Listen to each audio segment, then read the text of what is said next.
Pop Culture Sisters here. I'm Kate. I'm Leia. And we are here today to talk about Birds of Prey. Okay, which hit local cinemas February 6th. Yes, right? and February 7th in US. Okay, so we'll start with the show. So just a basic spoiler warning: if you haven't seen Birds of Prey yet, you can just skip this entire episode, but don't forget to subscribe. But if you're so willing to indulge yourself in getting yourself interested to get to know what the movie more, then you can proceed. So we'll talk about Birds of Prey in a little bit. The Birds of Prey and the fantabulous emancipation of one Harley.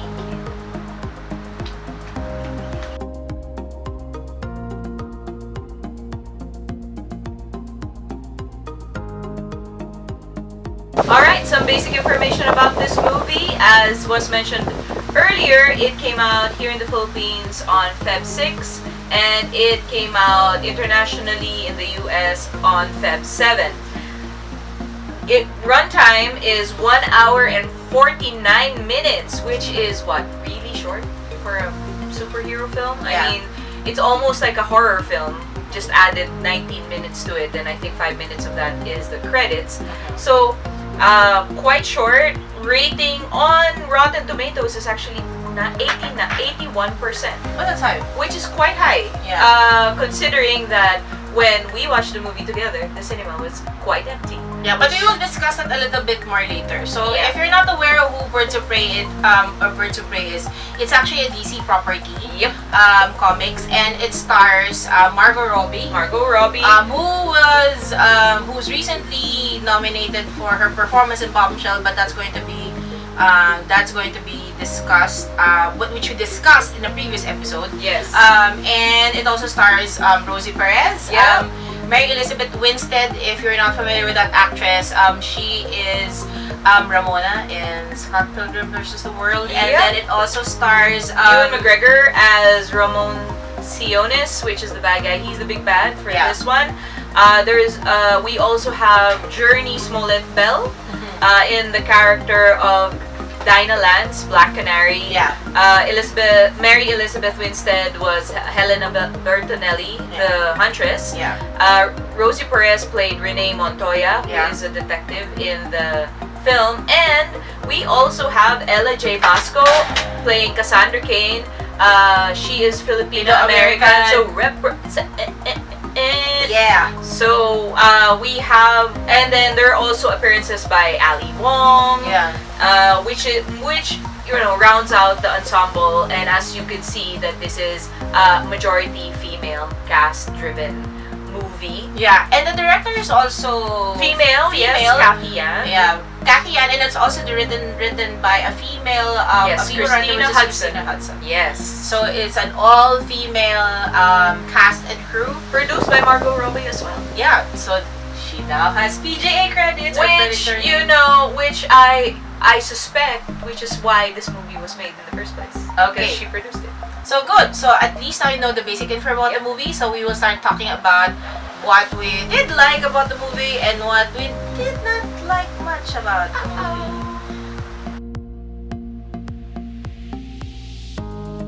So now we're already at this portion where we're going to discuss what did we like about Birds of Prey. Birds of Prey. So I think you can start with it, Kate. Well, okay. Starting off, I did like the action sequences because this is a female-led cast. We have kick-butt females here in this movie. And what I noticed is that the stunt coordination in the fight scenes were all mostly kicks. And there's some capoeira style fighting there with Margot Robbie's character Harley Quinn, and the same with Black Canary as well. Lots of kicks, and then also lots of weapons. They use a lot of weapons in this movie. You barely see the women punching the guys. It's either they use their legs and their body weight and weapons. So it's always using momentum to take out their enemies in this film. At the same time, I did appreciate Harley Quinn's character. Margot Robbie was able to cross over her character from Suicide Squad to Birds of Prey, and as you can see, Honey is joining us. There will be several cats in our episodes, Yeah. so That's if you another spot a cat, let us know. That's another thing we have in common. We both like cats, but she has more cats than I do. Yes, I do. I like 14 anyway. So yeah, so mostly I like the fight sequences. Okay, and the style is quite interesting to me because they really featured how you would think a woman would fight in that situation, where guys are more brawly type of fighting, i.e. Keanu Reeves in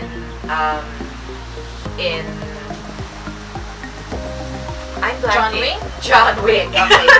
Okay. I John have Wick, betrayed okay. the love of my life. Alright, so what did you like? Well, because unlike her, I'm not really such a big comics junkie, so that's a big disclaimer I'm going to get. So I came into the cinema without any expectations because I didn't see any promotions, any marketing with relation to the movie until after we watched it.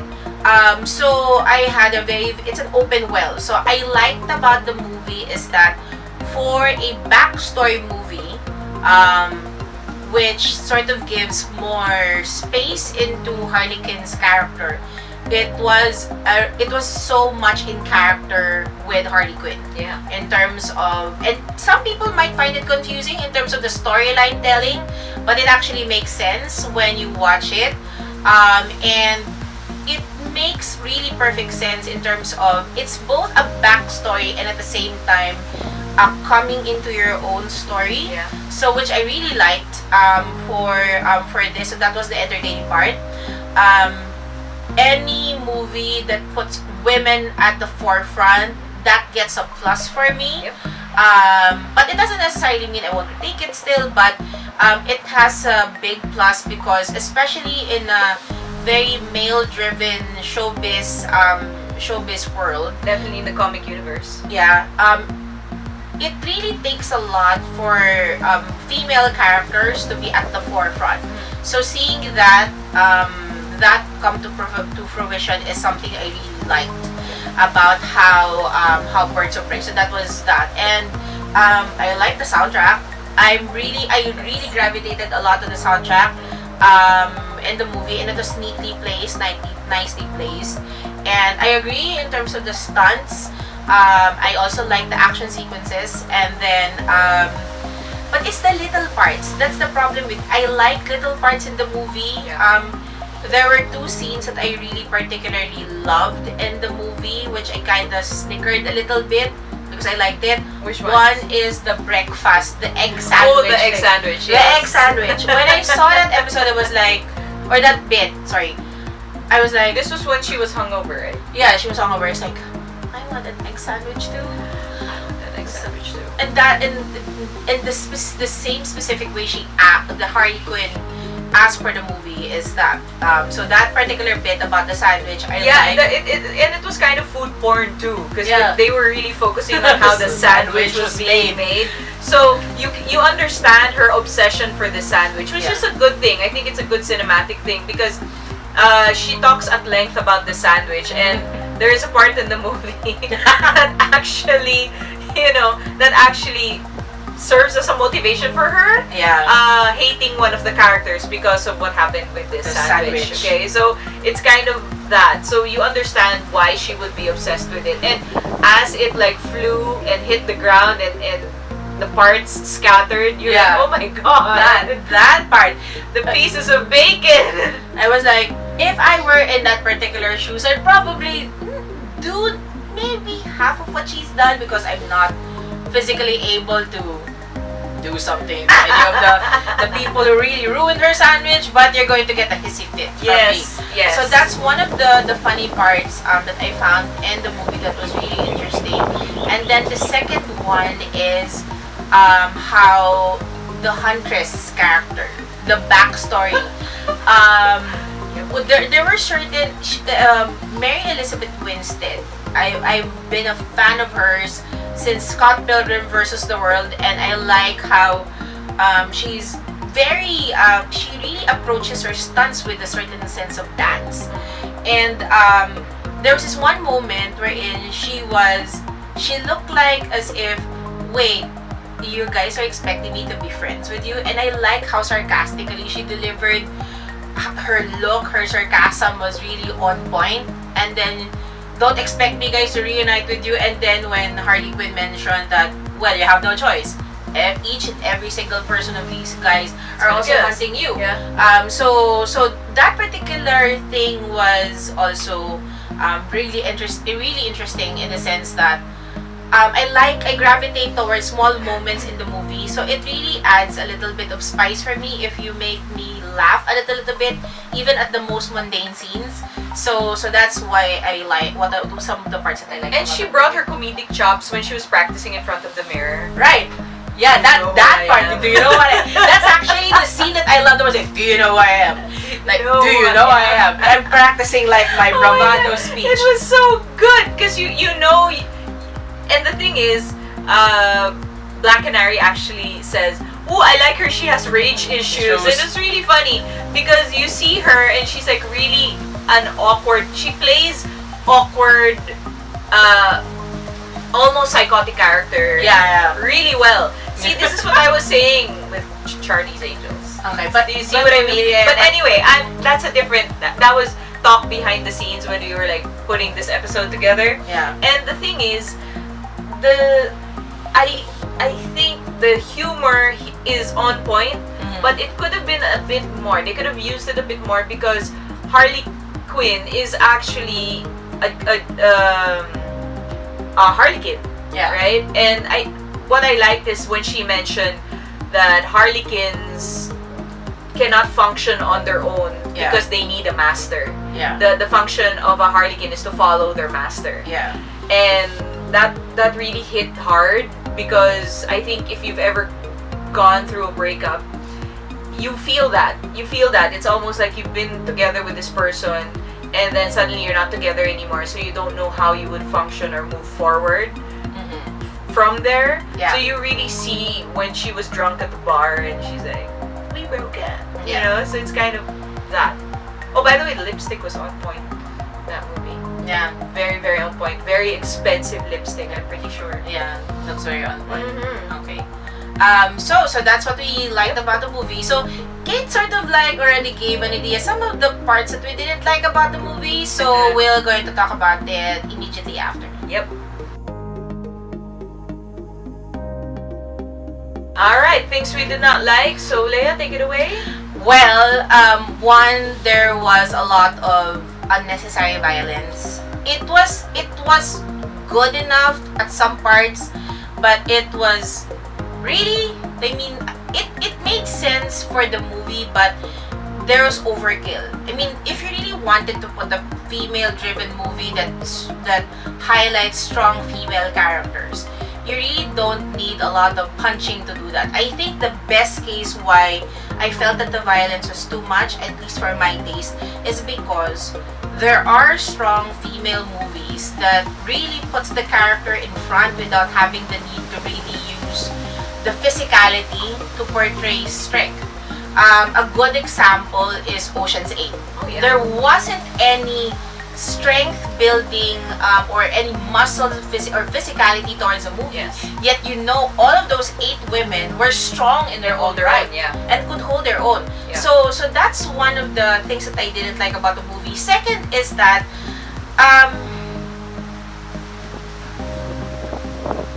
it's really more of, I kind of felt bad. There was a portion of the movie wherein there was this girl that was asked to be stripped in front of the table. Yeah. I know it was, and I wanted to think about it. For the scene itself, was it really needed? Yeah. I mean, Ewan McGregor's character, Roman Sionis, was already pissed at Hardy. Yeah. At the time. For betraying him. Yeah. But do you really need to pick on a girl? I mean, we know you're pissed. You could lash it out on anything else, but do you really have to put an objectification of a woman because you just thought that she's laughing at you when in fact she wasn't? No, I think they were trying to show his insecurity as a character, but the thing is, the vehicle To use it. to show that insecurity borders on abusing a woman. Yes, which I didn't like. And the thing is, I don't know if you saw this, but there was a bit of a homoerotic relationship between Him and his henchman. yes, Right? Saz. yeah. Right? Because Saz is Chris very... Messina. Yes. Who actually was really good. Oh yeah, he was good. I'm not... Pardon us, we love Ewan McGregor. Yes. He was really, really good as Roman Sionis. He was. I mean, for a replacement Joker, he was essentially a replacement Joker in this movie. He had that same air of Joker, but with less makeup and less... Actually, he was less crazy. Yeah. If you look at it, but That scene, that particular, it's a small moment. That particular small moment, there are small moments that are necessary to really build character. Yeah. Like the ones that we mentioned earlier. So for me, it's a sandwich and the hunter's trying to psych herself out in front of the mirror. Yeah. But that particular moment, he's already insecure and he's already mad. The fact that Harley Quinn took Cassandra Cain against his better judgment and better wishes and everything else, or betrayed him. But what I didn't like was that, do you really have to lash out on that On a woman who on was a just woman laughing. who was just Yeah. laughing, Yeah. and who happens to be who happens to be a patron of your bar? But hello, Yes. what's customer service? Yes, and the thing is, if you wanted to, I believe that his trauma comes from his family. Yeah. Right. It's all that, but the lead up, the build up of that trauma, you don't really see in the movie. Yeah. So you don't really understand where Roman is coming from. Mm-hmm. Roman Sionis is coming from. All they keep saying is, "Oh, you were kicked out of your father's company.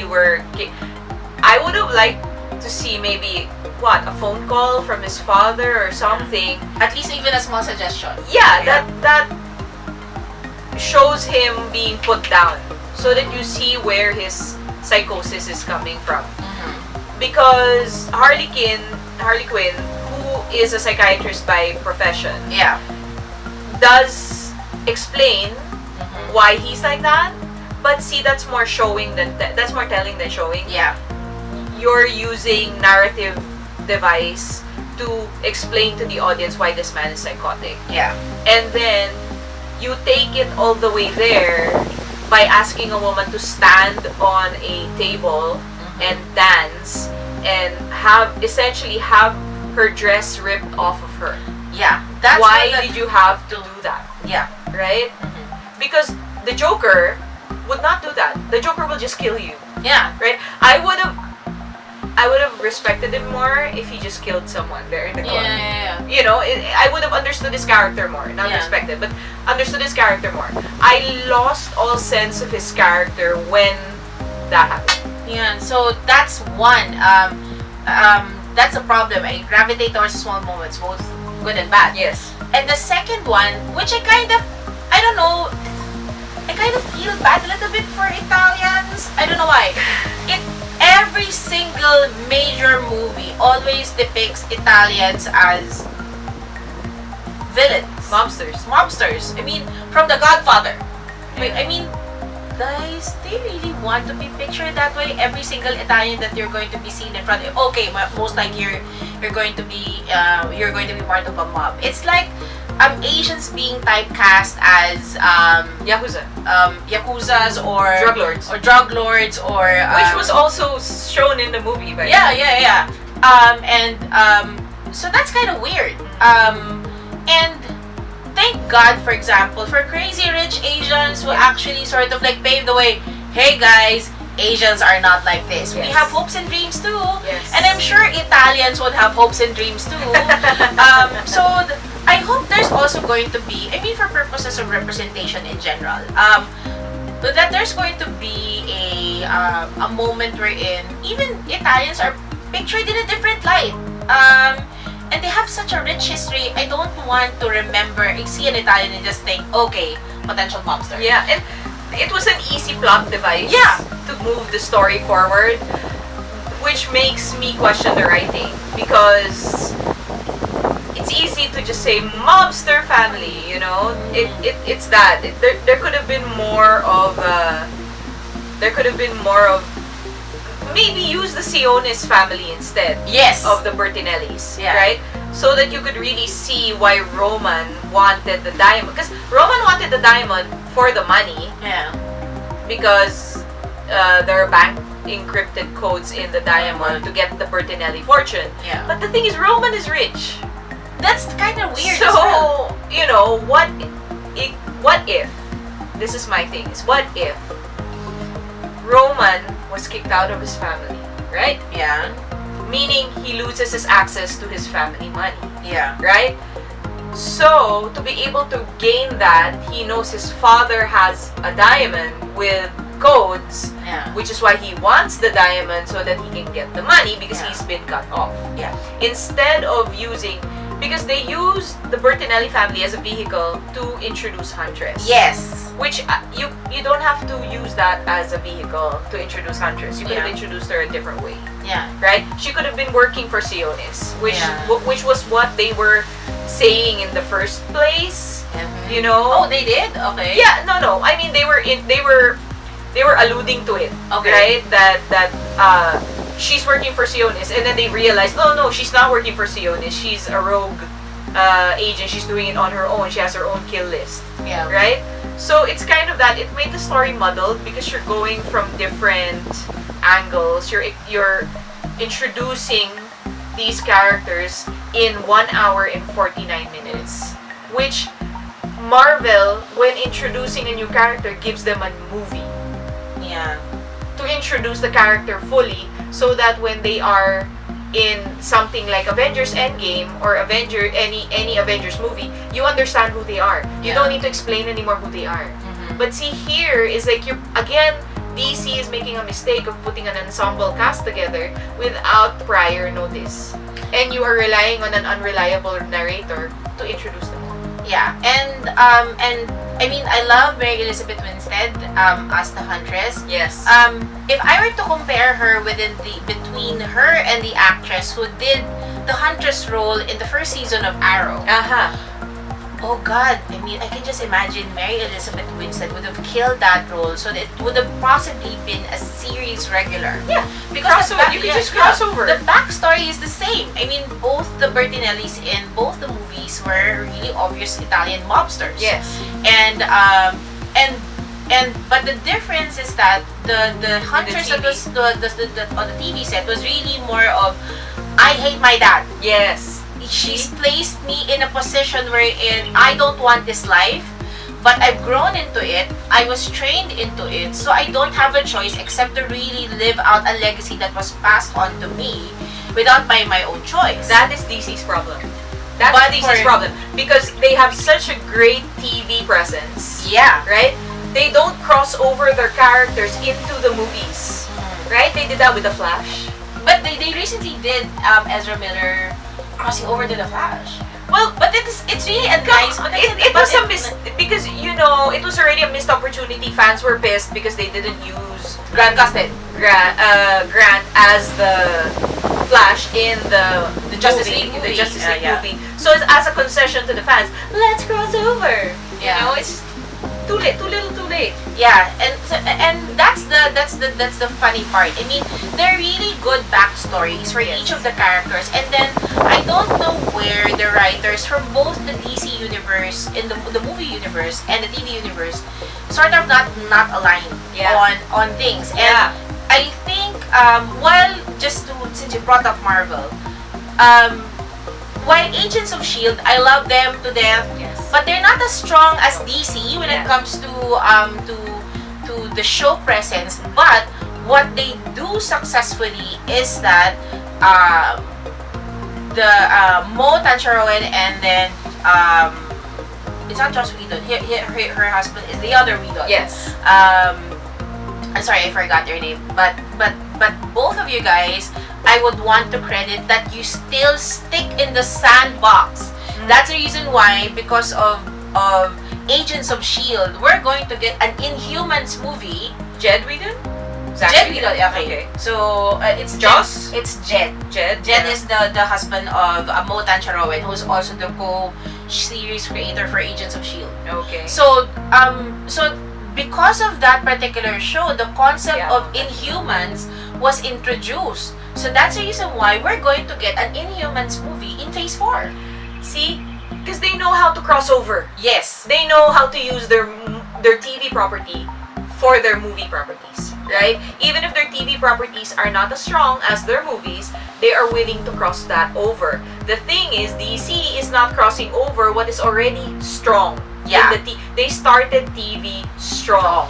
So why aren't you using those characters for the movies? Why do you keep rebooting the movies, changing the actors over and over just to see if you have that thing that will click? Yeah. So, and that's, I think, probably, maybe when we start thinking about doing op-eds for succeeding shows, we will probably talk at length about what really makes franchises stick, but that's something we will discuss moving forward. But definitely, those are some parts of that I didn't like about the movie. How about you? Is there anything you like to add? Well, yeah, because I was just adding to that. I mean, the things that you did not like, and I honestly,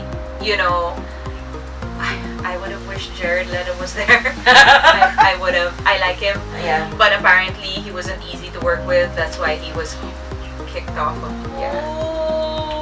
Oh, okay. T. All right. Ooh, I didn't know that. Okay. Yeah, which is why they used Joaquin Phoenix, because he thought he was gonna get that Joker movie. He honestly thought he was gonna get that Joker movie. He was already prepping his Oscar speech for that Joker movie, but they gave it to Joaquin Phoenix. They did not even tell him. He found out on the internet, and he was like, It's the same thing as Tom Holland. Him finding out that he's cast as Spider-Man. Spider-Man. It's like he didn't know. like he and it is a funny part because Tom Holland, when he found out, Kevin Feige didn't even tell him, and he called him, oh, by the way, you're cast. I know, Kevin. Mm-hmm. I just saw it on Instagram. And like, it's that. Because look, clearly when we watched Suicide Squad, Harley Quinn was the standout character there. She really carried that movie, right? So it makes sense that she would have her own movie. But the thing is, this is not a Harley Quinn movie. This is a Birds of Prey movie where they use Harley Quinn to introduce the Birds of Prey. But the thing I didn't like here is that why are you doing this so that you can create a Birds of Prey movie moving forward? Is there gonna be a second movie that's Birds of Prey that Harley Quinn is outside of it? That's what I have been struggling with after watching this film, because I do not understand the motivation. Definitely Harley Quinn could have carried this movie on her own, right? And to have her own adventures in that stratosphere of a movie. Unfortunately, the addition of the Birds of Prey, the introduction of the Birds of Prey, muddled the story, and it lessened Harley Quinn's character the way, she didn't shine as much in this movie as she did in Suicide Squad, which, she was playing up against Will Smith and and Cara Delevingne and all of these other, A-list actors, and yet she shone through as Harley Quinn. So it's kind of that. That's what disappointed me, because I don't know where this is going. Is this a one-off? Have we just introduced the Birds of Prey and then that's it? Because as we are about to talk about, it didn't do good in the box office. Yeah. So we'll tell you what the current box office results, since by the time we're going to release this episode, this movie has already shown in the United States, and usually we will they post weekend box office results basis on how has it been performing over the weekend. So we'll discuss more about that and see what really contributed to what happened in the box office. Did it go well, not so well, and what are the things we think contributed to that?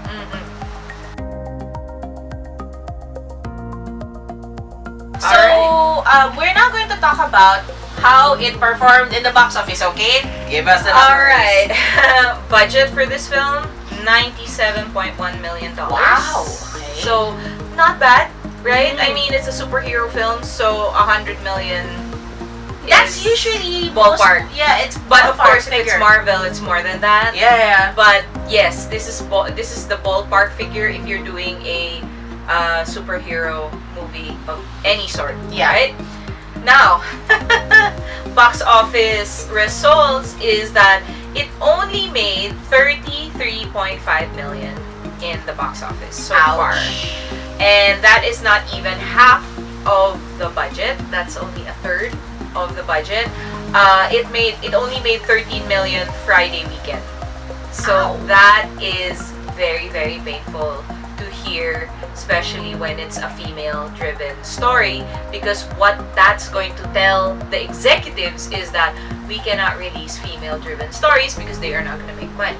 When in reality, you just need to have good stories. You do. Yeah. Unfortunately, when we watched it, the cinema was pretty much empty. Which That's is the sad part. That's the sad part, which is weird. I don't know how it is in the US, but in the Philippines, we love our blockbusters. Yes, we do. And even if it doesn't make sense, it doesn't have any storyline, as long as it's a blockbuster movie. Transformers. Yeah, good example. We lined up for all four. We line up. So that's really strange. Yeah. So you can think on a messaging standpoint. I mean, we're not even short of fanboys here, even fangirls, and especially this day and age we're in, there's the Me Too movement, Yes. And after Wonder Woman did so well. yeah. So So you can just imagine that movie, which I agree. I mean, Margot Robbie was really a standout in Suicide Squad. Yes. She's the most memorable character, which actually makes sense that she'd have her own standout movie. yes. And maybe it's just luck. Even the Harley Quinn character in the Arrowverse wasn't really as developed. Yes. There's just a shadowing of that she's going to come in, but it was never fulfilled. Yeah, fully Really realized. fully realized. So maybe that's a factor, but oh god, 13 million on Opening Friday, yeah. It's really sad because it sets another precedent that, you know, maybe movies like this is not gonna make money, and that's hurting DC. The thing is, DC, it's hit or miss. Their batting average when it comes to movies is very low, right? Which makes me nervous for Wonder Woman 2. I believe that it's gonna do well.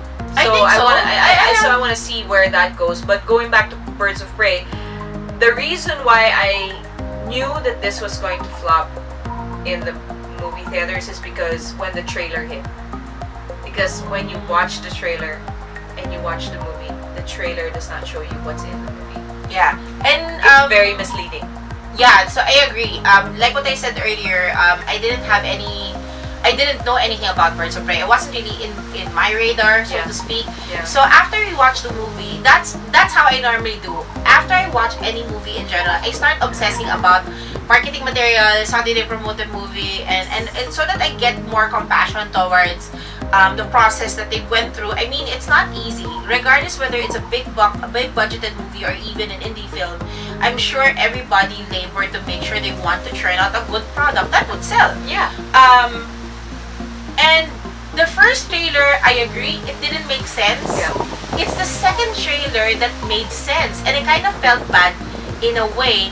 That should have been the first trailer. But see, it only made sense because you already watched the movie, so you knew what was going to happen. Yeah. So when you watch the trailer, it's like, yes, that makes more sense than the first one. Yeah. But the thing is, trailers are meant to get butts in seats. Yeah. Of the theater, meant to get them excited Yeah.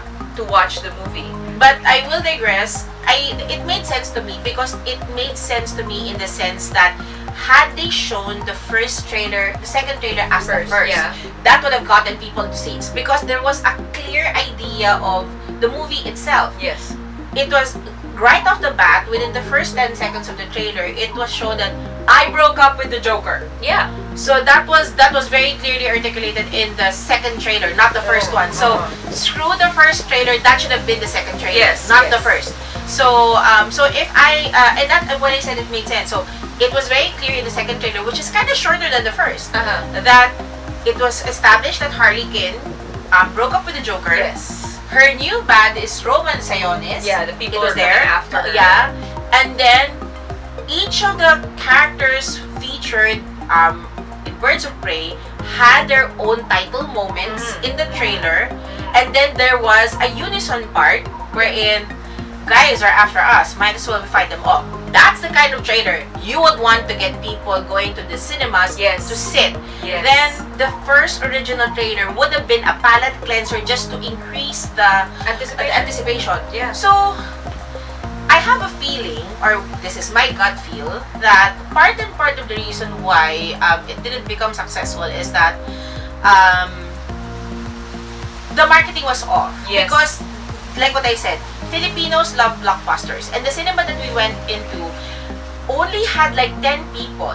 And we like our blockbusters. Yeah. We don't even need to force us to pay $5-7 for a movie. You would that's kind of a strange thing. You would Yes. really think about Filipinos. We're in a developing country. You would think Filipinos are not interested in movies. We are interested in movies, regardless whether it's local or Hollywood. We would line We up don't- for yeah, we- midnight screenings. Yeah, we don't mind forking $5 to $10 for a ticket. Yes. That's how fun-loving Filipinos are when it comes to movies. Yeah. Just we to love give a very good example, a local movie, Hello, Love, Goodbye, raked up 800 million pesos in the box office Yeah. in a short period of time. It's like 3 weeks. If you're going to translate that, that's big money for the Yes. studio here. Yes. I mean, it's not $1 billion definitely, but if you're going to look into a local film production, 800 million pesos, That's which a lot. roughly translates to like 4 million Yeah. US dollars. Yeah. That's big, And for a guys. country that shoots a film, can shoot a film in 7 days. Yes, you can That's just a lot. imagine. And they did it in Hong Kong before the whole. Sorry, Hong Kongers. Sorry. We feel bad for you. It's getting better. But they shot it in 21 days. See? You can just imagine. And they only had a 20-man crew they were doing everything. Yeah. And they raked that much because one, the story was good. Two, the marketing was really done on point. 6 months before the film was showing, they Yeah. had cross promotions, they had endorsements, they had teasers. Even the fact that they posed it as a merging of two potential unlikely pairhoods from two major love teams in the Philippines. Yes. From Aldab to Katniel. Yes. So yes. the house of the two popular, and they were merged. And the story, if you're going to think about it, is very Filipino. It's very very something that would really cross our hearts in terms, or touch our hearts in terms of the storyline. But that could have easily fall by the wayside because because there are a lot of OFW stories from Yes.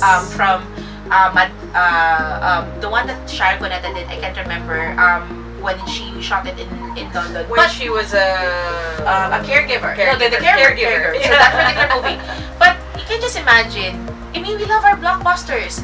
If it was really good, one of the factors I felt is marketing, and then second is that, like what you said, because the storyteller for an introductory movie was really unreliable. off the place, out of everywhere, unreliable. It probably added to the factor of its maybe unwatchability. Yes. So it's kind of bad. I mean, it's a character that is really kooky, but And even if she establishes that this is my story and I'll tell it how I want it, yeah, it's not really her story. I'm sorry. It's not. It's not Harley Quinn's story. so it's kind of bad. I kind of feel bad for Margot Robbie because her choices as an actress over the last 5 years are absolutely Top-notch. groundbreaking. Yes. From I, Tonya to Yes. Bombshell to this. Yes. And even Once Upon a Time in Hollywood, Yes. where she's nominated for a Best Supporting Actress credit. Yeah. She's amazing. But Where she, she boomed in Wolf of Wall Street. Yeah. That's where we really got to know her. yeah, So that's why I was saying this movie wouldn't have been made if it weren't for her. yeah, But the thing is, she wasn't enough to get this movie to where it needed to be, okay. right? She may have been the catalyst to get it made, but it could have been so much better in the grand scheme of things, especially when we are trying to represent female-led, diverse cast. This is a diverse cast. Yeah, it is. So, which is why I don't understand how it could have just fought, because there was too many stories in one, right? Again, this is the problem of DC when it comes to ensemble movies. Time and time again, Suicide Squad, Justice League, now Birds of Prey. See, they do better with movies like Aquaman, Shazam, Yeah, Wonder Woman. The single story movies, they do better than with their ensemble. Yeah. So I do suggest, and I'm really no one in the scheme of things here, Yeah, but lay off on the ensemble movies until you have a strong enough roster of single character led movies, and then maybe think of doing an ensemble, because you've already introduced all of them. yeah. Everybody knows all of them already, so maybe that's when you put ensemble cast together. Yeah, which actually piggybacks on why I feel that although it would probably be something we will exhaust further, that's how the DC TV universe is Yes. strong, because they're doing the Marvel way of introducing the characters. They started first with Arrow. They put the Flash in one of the episodes and spun off in another episode. And then consequently, Supergirl was actually introduced as a Warner Brothers property, but then it got lost. It was taken by the CW, and then essentially she went into one of the spin-offs or the crossovers, which is the Invasion episode, which now propelled Legends of Tomorrow, Yes. which are actually a bunch of even unknown characters in the DC universe. And then it spun off now after Legends. It now spins off Batgirl. Girl. Yeah. And then, guys, Superman was introduced in the DC TV universe. And not just one Superman, two Superman characters in multiple Earths. And they handled it really Really well. well. They And did. despite the fact that now Arrow has already ended, if only for Stephen Amell. Did you hear what happened to him? That breakdown. Yeah, he had a Poor and guy. for- It's really bad. Yeah, poor guy. He burned he's- out. He burned out bad. Yeah, he loved the show. Yeah. And a lot of people would say just because Arrow has ended, how do we call the universe? It's still Arrowverse. Yes. It's still Arrowverse. Yeah. You have to give credit where credit is due. So, I don't know. I mean, I'm not really as powerful, maybe, or we're just the girls start to think about how you guys can do it, because DC is actually the first set of characters I knew before Marvel. Yes. I was a fan of the Justice League, and Batman, I went Superman. Wonder Woman. I was a fan of the Justice League on a cartoon series standpoint, and I'm sure hopefully they will be introducing the Invisible Jet sometime soon. But Which is why, this is what I was been trying to say from the very beginning. Is that if you took your characters from the TV shows and made an ensemble movie, people would have gone to watch it. Yeah. I honestly believe it. I don't know why there is such a struggle for DC to incorporate their TV universe with their movie universe. Is there a miscommunication between executives? Don't they like each other for some reason? yeah, Could have been better. yeah. Birds of Prey, flop. again, this even if it has an 81% rating on Rotten Tomatoes. That's the thing. You need to. I mean, guys, I know critics. We're sort of like playing critics to a certain extent here, but we don't have not yet the street cred to be able to say that. But the thing is here, you want to produce movies. You really need to listen to your audiences. You do. We are your audiences. We're just probably less than 1% of your audience. But I'm sure people like us would agree, regardless of where you're coming from, is that if you're responsive to how your audiences looks at your properties or whatever films you're going to make, regardless if it's big box office or even indie ones, people are going to go for a movie that really speaks to them. Yes. And it's well made. Yes. You cannot go wrong with a well-made movie. Yeah.